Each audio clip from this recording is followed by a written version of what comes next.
after Isaac has his two sons, Esau and Jacob, the story continues. And we need to find out that those two sons I just mentioned would be rivals. And although God's blessing rested upon Abraham's descendants, they were not free from conflicts, from rifts, different fractions, and ugly happenings there. Because Esau was the firstborn. Jacob, whose name can be translated as a cheater, a supplanter, he managed to cheat his brother Esau out of the inheritance, which was the fatherly blessing, Isaac's blessing. For our imagination, it does not really convey a special meaning, but if translated into today's reality, I would give you this scenario. There is a family, a huge inheritance at stake, and then one of the children would sneak to his father's favors, would manage to get the father's signature on a will, and then he dies. So when the lawyers convoke the family and open the will, let's imagine there's 5 sons and daughters, it happens that one of them cheated the siblings out of their inheritance. They would be furious. They would be fuming. How dare you? What did you do? Well, it's all mine at that stage. And especially if a lot of money is at stake here. That's a kind of a scenario here. Because back in the day, the father's blessing and his word was like a signature. They were not writing. So if a father said a word, it was active. It went a long way. So God was putting himself on the side of Isaac's blessing as if a signature went. And sure enough, at that stage, everything that the father pronounced, thinking it was Esau, and instead it was Jacob who cheated his brother Esau, now he inherited everything. Knowing also that Esau sold his first birthright and the father's blessing for the soup of lentils, which is a sign that for a little bit of pleasure and instantaneous gratification, we can deprive ourselves of God's benevolence. Esau got furious. I'll kill my brother. He cheated me out of the inheritance. Rebekah, Isaac's wife, and a mother of Esau and Jacob, who overheard Esau's intention of killing his brother Jacob, advised that he should travel to Haran, up north, escape from his brother Jacob, and there marry a wife. But the idea was, well, flee, because if your brother Esau gets hold of you, that's not going to play out so sweet. Sure enough, Jacob, who won the father's blessing, now has to escape. He has to kind of carry the consequences of his decision. But what is critical to find out and to be aware of is that fighting for God's blessing, even in those days when it looked like a cheating, look, God stands on Isaac's words of blessing, and now will be blessing a cheater and a deceiver, Jacob.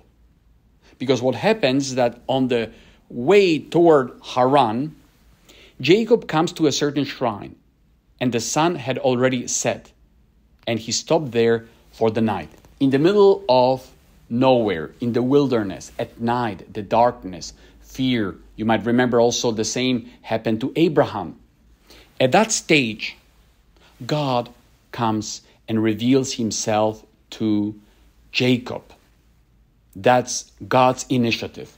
In the middle of the darkness, in the state of fear that Jacob has been going through, on a journey to an unknown place, which is Haran, to his uncle's house, in search of his wife, later on as we'll find out, God descends, and what Jacob sees is a stairway that rested on the ground with its top reaching to the heavens. And God's messengers were going up and down on it. There is a communication. There is someone up there. The someone is God the Almighty. And we can enter in a relationship with Him through the angels, through those messengers, which means that this dream is something very real. The angels who are ascending with our prayers, and also they bring the answer from God Himself. How oftentimes we find out that asking the saints for the intercession, asking others for the intercession, even praying to our guardian angels, they're ascending and bringing the answer of God. Everybody wanted to reach a point where we'll be able to connect with the one who is up there, and He's unreachable for us. For Jacob, there is a personal experience of God that he has not been looking for, his life being as hard as the stone that he placed under his head, but God reveals Himself. How He does it? Very specifically. I, the Lord, am the God of your father Abraham and the God of Isaac, your father. Not any deity, not any God, not any invention, not any fruit of one's own labor and imagination, but a living God. So there is a lineage, there is a connection. Like Pascal, French philosopher, said, I don't believe in the God of philosophers, in the God of imagination, but I believe in the God who revealed Himself to Abraham, Isaac, and Jacob, and all throughout the history of salvation down through Jesus Christ, the Son of God. Not any imagination or view of God is a real revelation. Right here, I am the God of your father Abraham. We know what happened to Abraham. And Jacob knew it very well because he heard it from his father Isaac. And Isaac had the personal experience of God Himself. Look how this personal encounter is critical. How this word that is being given and the promise that I will give to you and your descendants this land. These shall be as plentiful as the dust of the earth, and so on. And then God tells him, know that I am with you. That is the big word. I am with you. Not because Jacob is good. The contrary. It's because of the promises that God had given to Abraham and then to Isaac, now to Jacob, although he is a bad boy. Look how the Lord works. I will protect you wherever you go and bring you back to this land. I will never leave you until I have done what I promised you. What a marvelous promise. The Lord commits Himself. He will be the main protagonist, the main actor in this drama, saying that even if you take a wrong turn, I will be with you. Wherever you go, I will not depart from you. That's so comforting. And that happens to us in the life of faith, through the sacraments, through baptism, and through many promises that the Lord gives us. He will be with us.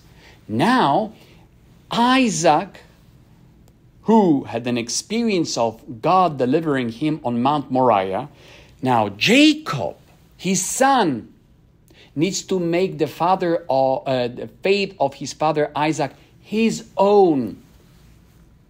It doesn't only work that if my grandfather Abraham believed and my dad believed, so automatically I will believe. No, we need to have a real experience. Exactly that. Because later on, Jacob will say, well, if God remains with me to protect me on this journey I'm making and to give me enough bread to eat and clothing to wear, and I come back safe to my father's house, the Lord shall be my God.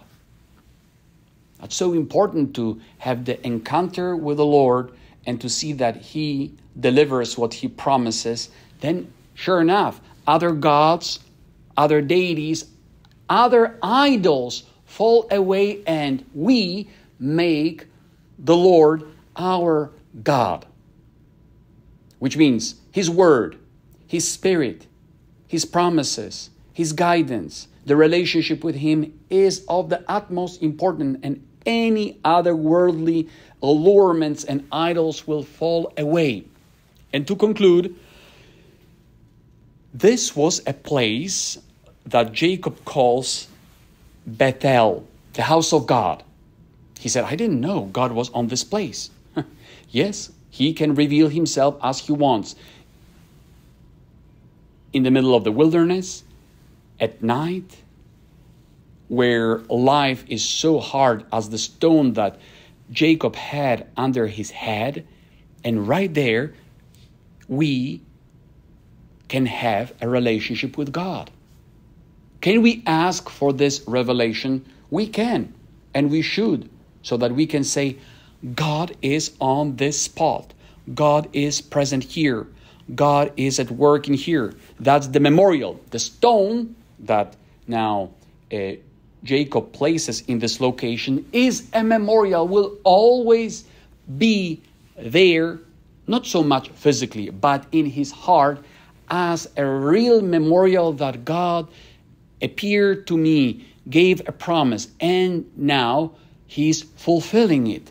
It's critical in faith to have those clear memorials when we'll be going through the moments of darkness, of desolation, of abandonment, that in the middle of our darkness, God appeared, made Himself known, and I saw that my prayers were ascending and descending, and He fulfills what He promised, making me a new creation.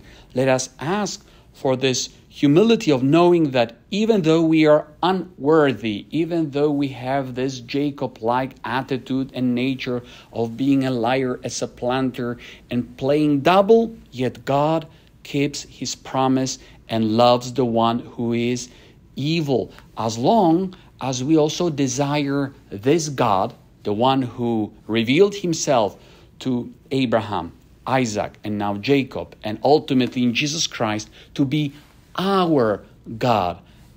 And we'll push away everything else that does not please the God who revealed Himself to us.